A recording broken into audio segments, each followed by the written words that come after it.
And as we continue to remember the late president this morning, we wanted to go beyond the headline and look at the history behind presidential burials. President Bush will be laid to rest at his presidential library on the campus of Texas A&M in College Station, just outside Houston, Texas. The senior Bush will become the 8th president to be buried at their presidential library.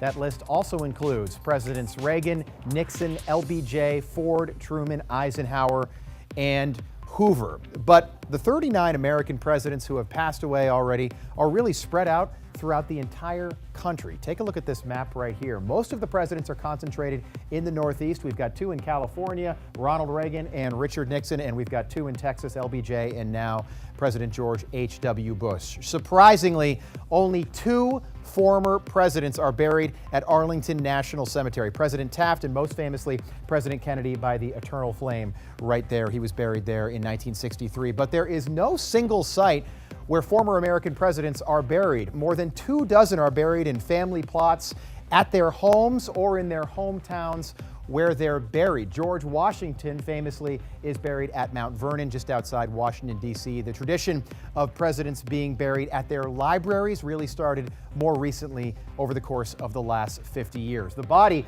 of former President George H.W. Bush is lying in repose at his family church in Houston right now. There will be another funeral service at that church for the former president this morning starting at 11 o'clock. He will then be buried after a private ceremony later tonight.